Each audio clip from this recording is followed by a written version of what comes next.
കള്ളന്റെ ചൊല്ല്. രണ്ടായ ഗ്രാമങ്ങളായിരുന്നു ഉമാപുരവും കേശവപുരവും. രണ്ടിൻ്റെയും അതിർത്തിയിലെ കാവൽക്കാരനായിരുന്നു കിമ്മണ്ണൻ. കാലങ്ങളായി ഇരു ഗ്രാമങ്ങൾക്കും വേണ്ടി കിമ്മണ്ണൻ ജാഗരൂകനായി അതിർത്തിയിൽ കാവൽ നിൽക്കുന്നു. നിത്യേനോളം ഒരാൾ സൈക്കിളിൽ അയൽ ഗ്രാമത്തിലേക്ക് തിരിച്ചു സഞ്ചരിക്കുക പതിവായിരുന്നു. അതിർത്തിയിൽ എത്തുമ്പോൾ കിമ്മണ്ണൻ ഏന്തി വലിഞ്ഞു നോക്കും. എന്നും സൈക്കിളിൽ മണ്ണ് മാത്രമേ കാണൂ. ഓ, പൊക്കോ പൊക്കോ. അയാൾ കൈവീശി പോകാൻ അനുവാദം കൊടുക്കും. മണ്ണും കൊണ്ട് യാത്ര പോകുന്ന ഇവൻ എന്തിന് വട്ടാണോ? കിമ്മണ്ണൻ ചിന്തിച്ചു. ഓരോരുത്തരുടെ വേലകളെ കാലം നീങ്ങി കിമ്മണ്ണൻ ജോലിയിൽ നിന്ന് പിരിഞ്ഞു. മറ്റൊരു നാൾ കാട്ടുകുട്ടിയുടെ ചായക്കടയിൽ വെച്ച് കണ്ടുമുട്ടിയപ്പോൾ സൈക്കിളിൽ യാത്ര പോകുമായിരുന്ന ആളോട് കിമ്മണ്ണൻ തിരക്കി.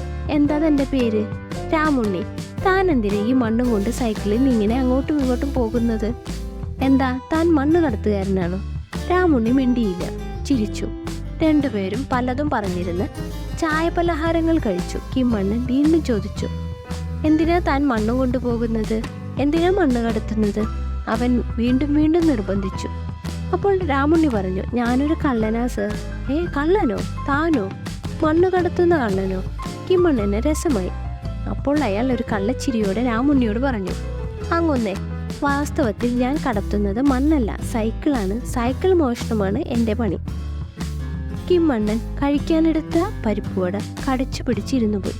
നമ്മുടെ രാജ്യത്ത് ഇങ്ങനെ ആരോരും അറിയാതെ, വേണ്ടപ്പെട്ടവരറിയാതെ എന്തൊക്കെ ചിലർ കടത്തുന്നുണ്ട്.